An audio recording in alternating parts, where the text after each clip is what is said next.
Welcome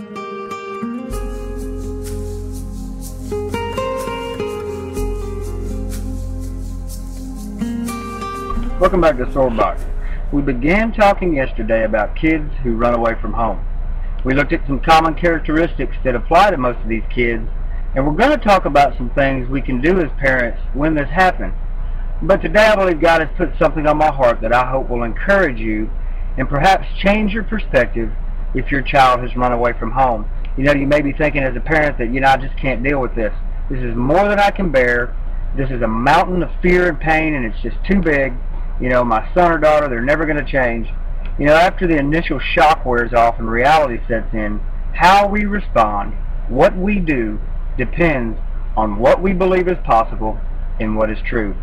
I heard part of Dr. Tony Evans on the radio the other day, just a few minutes of it, and he was talking about faith and made the point that it's not that our faith is too small, but rather how we perceive the object of our faith. In other words, how we view God.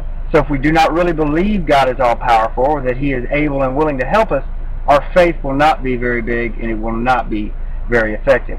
I began to think after I heard that what Jesus said, and it's our verse for today in Matthew 17:20. He said, "For assuredly I say to you, if you have faith as a mustard seed, you will say to this mountain, move from here to there, and it will move, and nothing will be impossible for you." What an incredible verse. As I understand it, the mustard seed is the smallest of seeds. And yet Jesus didn't say, you got to have big faith to deal with big mountains, big trials, something like a runaway kid. No, we simply must place all of our faith in our big God. As we walk with God, as we trust Him, as we get to know Him more, our faith will grow. But our faith won't be bigger than the object of our faith. And the problem most of us have is that our God in our minds is way too small. Or we think that He doesn't care, or that He's just uninterested in the day-to-day issues and in our personal lives. And that's just not true. If your child has run off, and you care at all about them, and I'm sure you do if you're watching this video, you are facing a very big mountain.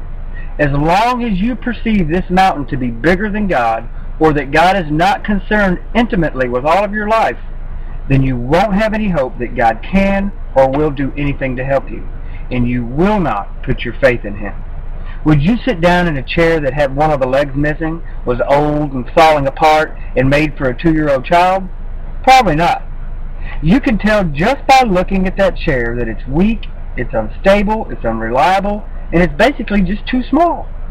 And that is exactly the way many of us view God. Perhaps you're not even aware of the fact that you see God this way, and yet when we allow ourselves to be overwhelmed and overcome with our circumstances, our problems, and the mountains that we're facing, that's basically what we're doing. We've allowed these things to become bigger to us than God is. And we feel as though we just can't muster up enough faith to move this big, gigantic mountain. And so I want to encourage you today to remind you of just who it is this Swordbox ministry is all about. It's about Jesus Christ, who is the King of Kings and the Lord of Lords. He is all-powerful. He is all-knowing. He is omnipresent. And most importantly, He loves you. Ephesians 3:20 says that He is able to do exceedingly abundantly above all that we ask or think, according to the power that works in us. We can know that, but until we believe that personally, it makes little difference in our lives. This verse tells me that God is able to do way more than just enough. He can do far more than I might ever even expect. So why not dare to ask big, to think big when it comes to our battles? Why not begin now to pray with confidence and faith that God is going to change the heart of that wayward child? Is God able? You bet He is. He is more than able. How could Peter and Paul and the early disciples and apostles live with such awesome faith in the face of danger and persecution that they experienced? Well, it wasn't because they had some type of special faith. It was because they knew the object of their faith, Jesus Christ, was bigger than anyone or anything that they could possibly face. Everything paled in comparison to Christ. No mountain was too big for their God, and no circumstance was beyond His control. Everything you're feeling right now may be telling you that you just cannot do this, that it will never work out. There's no way you can stand up under this huge burden and face this mountain. Romans 14:4 says, "Indeed, he will be made to stand, for God is able to make him stand." God will give you the strength to stand up, to go over, to go around, to go through the mountain. However God leads you, he will give you what you need. We never know just how long a storm is going to last. We don't know how bad the storm is going to get.